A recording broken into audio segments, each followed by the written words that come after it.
बड़ी कुर्बानियों के बाद कोई आलिम बनता है मेरे भाइयों। इन मदरसों में पढ़ने वाले बच्चों की हालत जाकर देखिए। ये हमारे बनारस के जो बच्चे जामिया सल्फिया में जाते हैं, कभी आप जरा दोपहर की चिलचिलाती हुई धूप में जब निकलिए अपने कारोबार के लिए, अपनी गद्दियों के लिए, अपने मार्केट जाने के लिए, जरा देखिए ये मासूम 10 साल के, 12 साल के, 14 साल के बच्चे चिलचिलाती हुई धूप में साल के 360 दिन हर मौसम में ये रोजाना जाते हैं, इसलिए कि ये दीन के आलिम बने, इसलिए कि ये कुरान और हदीस के जानकार बने, इसलिए कि ये मिंबर संभाले, इसलिए कि ये मेहराब संभाले। और कल जब वही लड़का आलिम बन के आपके सामने आता है तो इसलिए कि आप उसे गालियां दें, इसलिए कि आप उस पर लान तान करें। जरा मदरसों में पढ़ने वाले, हॉस्टल में रहने वाले बच्चों के हालात जाकर देखिए। आप अपने घर में मुर्गे मुसल्लम खा रहे, वहां वो पानी की तरह दाल पी रहे। आप अपने घर में बेहतरीन पनीर की सब्जियां खा रहे, वहां वो बगैर छिला हुआ आलू खा रहे हैं, बगैर छिली हुई सब्जियां खा रहे हैं। आप रोजाना बकरे और मुर्गे खा रहे हैं, वो बेचारे उनको कभी, अगर उनको कभी बकरे का गोश्त नसीब हो जाए तो उनकी दावत हो जाती है। बड़ी कुर्बानियों के बाद, बड़ी परेशानियों के बाद, सैकड़ों मील की दूरी पर, अपने माँ बाप से दूर, अपने घर परिवार से दूर, जब आप आराम से अपने घर में बैठकर टीवी और सीरियल और फिल्में देखते हैं, वो दीन के तलबा, वो दीन के उलमा, वो दीन हुसूल इल्म की राह के मुसाफिर, वो मदरसों के बोसीदा कमरों में बैठकर बुखारी, हद्दसना और काला रसूलुल्लाह की सदाएं बुलंद करते हैं, वो कुरान और हदीस का मताला करते हैं। उनकी कुर्बानियों पर यूं पानी न फेरो मेरे भाई, उनकी कुर्बानियों पर इतनी आसानी से पानी न फेरो। ये दीन के आलिम हैं, ये आपके रहबर हैं, ये आप तक कुरान और हदीस को पहुंचाने वाले हैं। ये खत्म हो गए, अल्लाह की कसम आपको जनाजे पढ़ाने वाले न मिलेंगे। ये खत्म हो गए, आपको निकाह पढ़ाने वाले न मिलेंगे। ये खत्म हो गए, आपके मिंबर को संभालने वाले न मिलेंगे। ये खत्म हो गए, कुरान गलत पढ़ने वाले आपके इमाम बनेंगे। ये खत्म हो गए, गलत इबारतें पढ़ने वाले आपके खतीब बनेंगे। आज हालात देखिए हिंदुस्तान के। मेरे पास फोन आते हैं, मौलाना हमारी मस्जिद के लिए कोई इमाम बता दो, कोई खतीब बता दो। कभी गुजरात से फोन आता है, कभी बंबई से फोन आता है, कभी आसपास से फोन आता है। लाखों मदरसे हैं, लाखों मदरसे हिंदुस्तान की सरजमीन पर हैं, मगर मस्जिद में पढ़ाने वाला इमाम नहीं मिल रहा है। क्यों? अब ये मदरसे से बच्चे पढ़ के ये नहीं जाना चाहते, ये नहीं जाना चाहते मौलवीगिरी की लाइन में, ये इमाम नहीं बनना चाहते। मस्जिद का इमाम, कहते हैं मस्जिद का इमाम पूरे मोहल्ले की बीवी होता है। क्या मतलब? पूरा मोहल्ला जो चाहता है, इमाम साहब आज आपने नमाज बड़ी लंबी पढ़ा थी, इमाम साहब आज आपने क़रात बड़ी लंबी कर दी, इमाम साहब आपको रुकू बहुत बड़ा हो गया। इमाम बेचारा तकरीर करे, जुमा का खुतबा 5 मिनट बढ़ जाए, इतनी जुर्रत है, इतनी मजाल है लोगों की, खड़े होके बीच, पूरे मजमे के बीच में खड़े होकर इमाम को टोक देते। ये मकाम है आलिम का, आपके दीन की रहनुमाई करने वाले का यही मकाम है मेरे भाई। अल्लाह के वास्ते हमारे अकीदे में एक अकीदा ये भी है, और ये बात जो मैं कह रहा हूं पूरी तकरीर का खुलासा समझो इसको, मेरी इस एक लाइन को अपने दिमाग के किसी कोने में बिठा लो। हम अहले हदीस हैं, हमारे मसलक की बुनियाद अकीदे पर है, और हमारे अकीदे का एक हिस्सा है कि हम उलमा की इज्जत करते हैं, उलमा का एहतराम करते हैं। ये हमारे अकीदे में एक अकीदा है। चले जाओ जामिया सल्फिया के अंदर, अकीदे की एक किताब पढ़ाई जाती है, उसका नाम है अल अकीदतुत तहाविया, अकीदे की किताब है। लिखने वाला कौन? इमाम तहावी रहमतुल्लाह अलैह। इमाम तहावी कहते हैं अपने अकीदे की उस किताब में, अल अकीदतुत तहाविया में, व उलमा उस्सलफ़ मिनस साबिक़ीन व मन बअदहुम मिनत ताबिईन अहलुल खैर वल असर व अहलुल खैर वल असर व अहलुल फ़िक़्ह वल फ़हम ला युज़करून इल्ला बिल जमील व मन ज़करहुम बिसूइन फ़हुवा अला गैरिस सबील। ये इमाम तहावी के अल्फाज हैं, ये अहले हदीस का अकीदा है, ये उलमा के सिलसिले में अहले हदीस का अकीदा है। इसको अपने दिमाग में बिठाओ। अल्लामा तहावी कहते हैं जितने उलमा गुजर गए ताबईन के जमाने में, बाद के दौर में जितने उलमा गुजरे हैं वो नेक थे, भलाई वाले थे, दीन की समझ रखने वाले थे। उनका जब भी जिक्र किया जाए अच्छे तरीके से किया जाए। ला युज़करून इल्ला बिल जमील, उलमा का जब भी जिक्र किया जाए अच्छे तरीके से किया जाए।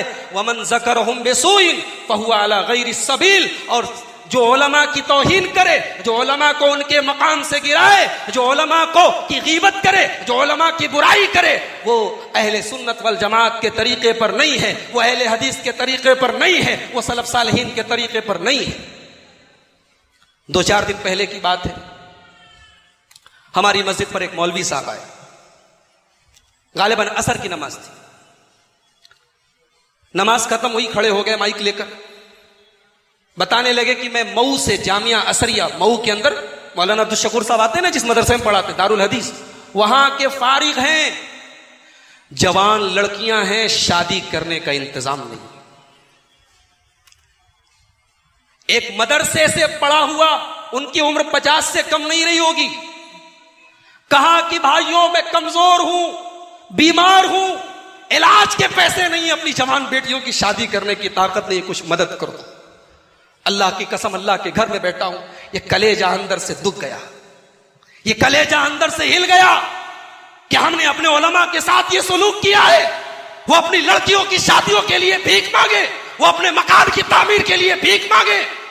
ये किसी कौम के रहबर का ये हाल है। कितने उलमा हैं बेचारे बीमार हैं, बिस्तर पे पड़े हैं, कोई दवा और इलाज को पूछने वाला नहीं। कितने उलमा हैं, उनकी बेटियां जवान हैं, शादी की उम्र निकल रही है, बेचारे रिक्शा चला नहीं सकते, टाली चला नहीं सकते, बोझा उठा नहीं सकते। उन्होंने जो वकार के साथ जिंदगी गुजारी है, उस वकार के खिलाफ उन्हें नजर आता है। मगर इस कौम ने ऐसे भी उलमा, इस कौम के अंदर ऐसे भी उलमा हैं जो आज भीख मांगने पर मजबूर है। क्या जवाब देंगे हम अल्लाह के यहां? उलमा की तौहीन, अब्दुल्लाह इब्न मुबारक कहा करते थे, मन इस्तखफ़ बिल उलमाई ज़हबत आखिरतुहु, जो अपने उलमा की तौहीन करे, जो अपने उलमा की नाकदरी करे, उसकी आखिरत कभी कामयाब नहीं हो सकती।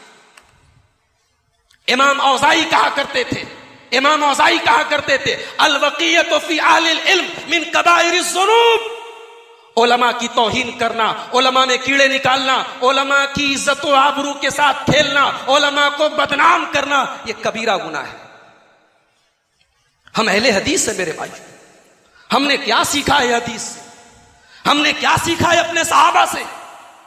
ये अब्दुल्लाह इब्न अब्बास हैं, नबी के बड़े प्यारे सहाबी हैं, नबी के चचा अब्बास के बेटे हैं। उबई इब्न काब अपने घोड़े पे जा रहे हैं, अब्दुल्लाह इब्न अब्बास घोड़े की लगाम पकड़ देते हैं। उबई इब्न काब कहते हैं, अरे हजरत ये क्या कर रहे हैं? आप नबी के खानदान से, आप नबी के चचाजाद भाई हैं, आप मेरे घोड़े की लगाम पकड़ रहे हैं। अब्दुल्लाह इब्न अब्बास कहते हैं, हा कज़ा युफ़अलु बिल उलमा, हमारे नबी ने हमें उलमा की ऐसे ही ताज़ीम करने का हुक्म दिया था। मेरे भाइयों, ऐसा न करो कि उलमा पैदा होने बंद हो जाएं, ऐसा न करो कि मदरसों में पढ़ने के पहले ये बच्चे सोचें कि 10 साल कुर्बानी देकर हम इन अवाम की इनकी हम गालियां सुने, इस कौम की गालियां सुने, इस कौम के ताने सुने। जिस तरीके से कुरान की इज्जत करते हो, जिस तरीके से इस्लाम की इज्जत करते हो, वैसे ही इस इस्लाम को पहुंचाने वाले उलमा की इज्जत करो। और आखिरी बात कह के मैं बात खत्म करता हूं, जो लोग उलमा की इज्जत व आबरू के साथ खेलते हैं, जो लोग उलमा का मजाक उड़ाते हैं, जो लोग उलमा को बुरा कहते हैं, उनके दिल मुर्दा हो जाते हैं।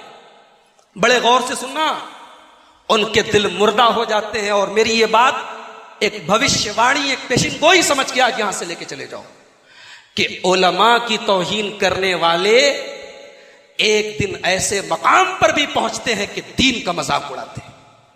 अरे जब दीन को पहुंचाने वाले उलमा की इज्जत हमारी नजर में खिलवाड़ है, तो दीन कब तक बचेगा?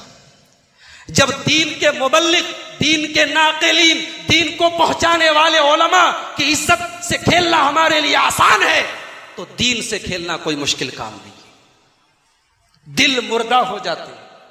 और अल्लाह के नबी ने एक हदीस में, इमाम अबू दाऊद किताबुल अदब में ये रिवायत लाए हैं, इन्न मिन इजलालिल्लाह, अल्लाह तबारक व तआला की ताजीम का एक तकाजा यह भी है, इकराम अज़िश्शैबतिल मुस्लिम, कि कोई मुसलमान अगर उम्र दराज है, 50 साल का है, 60 साल का है, 70 साल का है, मजलिस में आ गया है, तो उसको मकाम दिया जाए, उसकी इज्जत की जाए, उसका एहतराम किया जाए। अपने बूढ़ों का, अपने बुजुर्गों का एहतराम करो। अल्लाह का एहतराम अगर करते हो तो, अल्लाह के नबी कह रहे हैं अगर अल्लाह का एहतराम करते हो तो अपने बुजुर्गों का एहतराम करो। वहामिलिल कुरान, और कुरान पढ़ने पढ़ाने वालों का एहतराम करो। कुरान की तिलावत करने वाले, कुरान का इल्म रखने वाले, कुरान का दर्स देने वाले उलमा का एहतराम करो। वही इकराम अज़ीज़ सुल्तान अल मुक़सित, और इंसाफ करने वाले बादशाह का एहतराम। तो मेरे भाइयों, यह है हमारी शरीयत जो हमसे उलमा के एहतराम का मुतालबा करती है, जो इल्म के मकाम और कद्र और कीमत को समझने का मुतालबा करती है। आज हम लोग दुनिया परस्ती में इस कदर महव हो चुके हैं, कितनी जुबानों से, इन्हीं कानों ने सुना है मदरसों की तनख्वाहें पावरलूम की मजदूरियों से जोड़ी जाती हैं।